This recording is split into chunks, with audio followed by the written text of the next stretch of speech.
का स्वागत करता हूं।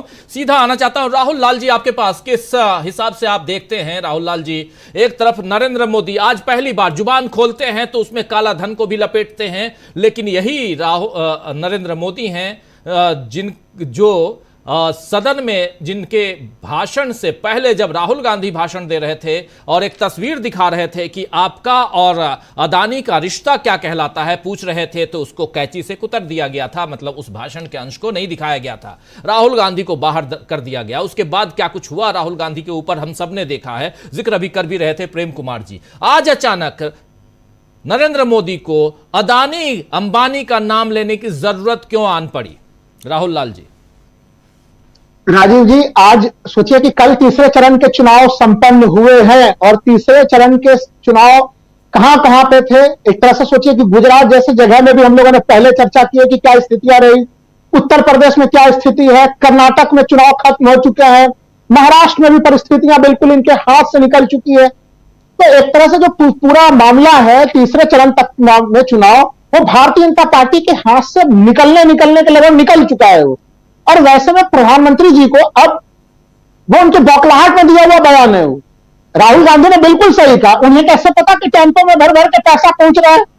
इसका मतलब है कि इलेक्टोरल बॉन्ड से जो पैसे मिले हैं वो तो पैसे मिले ही हैं, या पैसे बोरे में भर भर के भी भारतीय जनता पार्टी को प्राप्त होते रहे अब तक के चुनाव में। और राहुल गांधी जी ने जो चुनौती खड़ी की है कि आपको कराना कराइए ना, ईडी से जांच कराइए, इनकम टैक्स से जांच करा लीजिए अपने मित्र बंधुओं की। कहीं कहीं प्रधानमंत्री को यह लग रहा है कि क्रॉनिक कैपिटलिज्म पर राहुल गांधी जी ने हमला किया है जो कि एक बिल्कुल कठोर वास्तविकता वाला चीज है।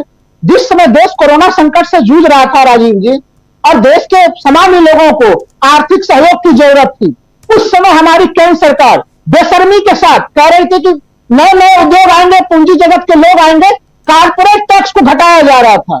30% वाले कारपोरेट टैक्स को अलग अलग परिस्थितियों के अनुसार घटाते हुए कुछ शर्तों के अनुसार 22% भी था। नए निवेश कर रहे कारपोरेट टैक्स घटते हुए जो है वो 15% तक भी था। तो आपको कारपोरेट टैक्स में क्या छूट देने की जरूरत थी, जबकि तमाम अर्थशास्त्री कह रहे थे राजीव जी उस समय कि उस समय सामान्य लोगों के पॉकेट में पैसे जाने चाहिए, लोगों के रोजी रोजगार और धंधे बंद हुए। आपको याद होगा तब वित्त मंत्री निर्मला सीतारमण लोगों को आर्थिक मदद नहीं कर रही थी, लोगों को लोन बांटने में लगे हुए थे। उस समय क्या लोग कर्ज लेने की हालत में थे राजीव जी?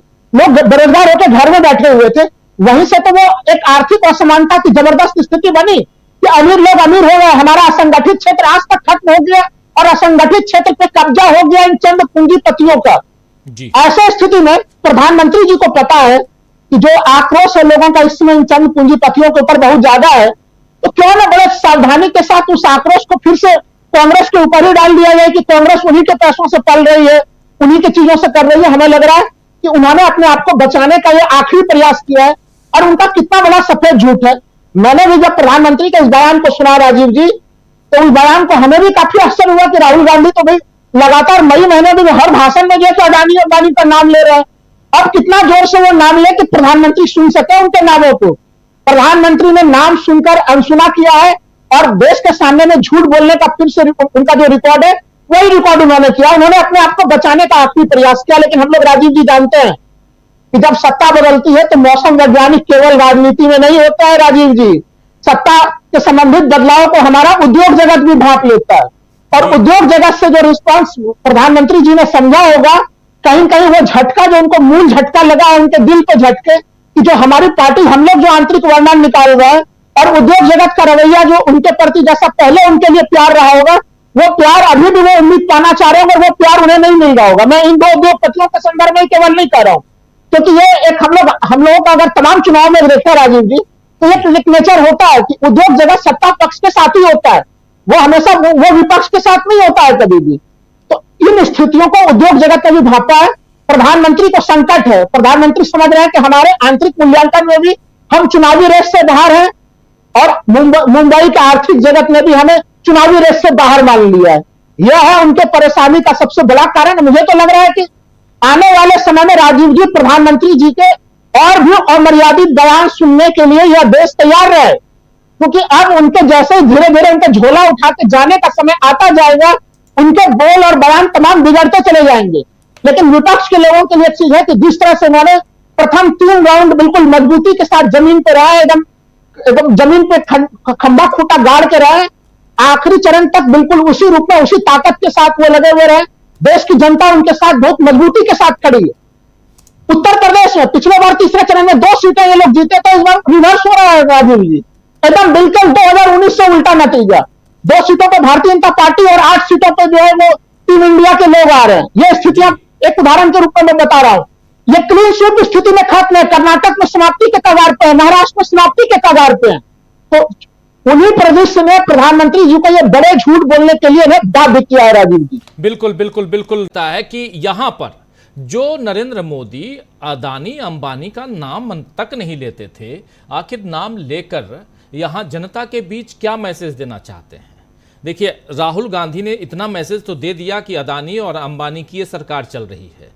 नरेंद्र मोदी बार बार खुद को इससे पीछे खींचते रहे, लेकिन आज थोड़ा इसको दूसरे ढंग से देखने की कोशिश करें, आपके जरिए समझ लूं जरा जल्दी से कि आज आखिर ये नाम लेकर के जनता तक क्या पैगाम पहुंचाना चाहते हैं? क्या इनका ये नाम लेना जनता के ऊपर वो मैसेज देगा कि हाँ, राहुल गांधी भ्रष्टाचारियों से पैसा लेके चुपचाप बैठे हुए हैं, राहुल गांधी भ्रष्टाचारी हैं? ये पैगाम पहुंचा पाएंगे नरेंद्र मोदी? मकसद तो यही है। देखिए राजीव जी, अगर ये पैगाम वो पहुंचाना चाह रहे हैं तो ऑटोमेटिक 10 वर्षों से प्रधानमंत्री सत्ता में है। ये आरोप जब वो विपक्ष में होते तो ये आरोप लगा सकते थे, लेकिन आप सत्ता पक्ष में होकर अगर आप ये आरोप लगा रहे हैं तो आप अपने ही सरकार के फेलियर का आप मुहर लगा रहे हैं कि हाँ, भारत सरकार बिल्कुल एक असफल सरकार है। क्योंकि देखिए, अगर मामला अडानी का है तो सोच के देखिए कि तमाम हिंडनबर्ग की रिपोर्ट आते हैं, शेयर बाजार में उफान मचता है, पूरे दुनिया भर के जो है कि हमारे आर्थिक जगत के लोग, तमाम जो सूचकांकों के लोग हैं वो आलोचना करते हैं। और भारत में एक तरह से ईडी की कोई हलचल नजर नहीं आती है हम लोगों को, इनकम टैक्स का कोई हलचल नजर नहीं आता है। सुप्रीम कोर्ट के कहने के बाद फिर सेबी की थोड़ी बहुत जो चीजें होती है वो हम लोगों ने देखा। तो यहाँ पे हमारी एजेंसियां कहां सोई हुई थी? तो अगर प्रधानमंत्री ये तमाम दावे करते हैं तो वो अपना ही पोल पट्टी खोल रहा होता। मैं इसका एक ही आशा समझता हूं राजीव जी कि राहुल गांधी ने जिस तरह से ये मामला उठाया है वो जनता के बीच में जन जन में पहुंच चुका है। अब प्रधानमंत्री अडानी अंबानी के मामले को कहीं पे भी राहुल गांधी के ऊपर थोपने का प्रयास करेंगे वो नहीं जाएगा। लोगों में यह चीज बैठ चुकी है कि यह सरकार पूंजीपतियों के लिए काम करती है। कोई देश की जनता अंधी नहीं है कि उन्हें नहीं दिख रहा कि तमाम एयरपोर्ट किसे जा रहे हैं, तमाम जो है कि दूसरी तरह की चीजें आप किसे आवंटित कर रहे हैं। कोई क्या देश में कोई दूसरा उद्योगपति नहीं है, सब अडानी जी के नाम पे ही सब कुछ चीजें संचालित हो रही है। और दूसरे जो सबसे महत्वपूर्ण कदम जो जनता के बीच में मैसेज है कि किसानों के कर्ज माफ नहीं हो सकते हैं। 750 किसान अगर शहीद हो गए दिल्ली के सीमाओं पे आके, एमएसपी गारंटी कानून के ऊपर सरकार की चुप्पी होती है, कर्ज माफी पे, किसानों के कर्ज माफी पर सरकार की चुप्पी होती है। लेकिन उद्योगपतियों के लिए अपने बंडल आप खोले हुए होते हैं दोनों हाथों से। अरे इतना प्यार किस चीज के लिए? थोड़ी गरीब जनता से भी प्यार कर लेते तो क्या हो जाता? गरीब जनता केवल आपको चुनाव के समय में ध्यान में आ रहा है कि अभी वोट चाहिए तो आपको वो गरीब जनता ध्यान में आ रही है। पूरे 10 साल तो आप माला लेके जो है कि आप पूंजीपतियों की तरफ जुड़े हुए थे। जानता है राजीव जी संकेत क्या जा रहा है? संकेत केवल एक ही चीज का जा रहा है, वो ये चाह रहे हैं ना, सोचिए ना कि वो कितना अडानी अंबानी का नाम सुनना चाह रहे हैं।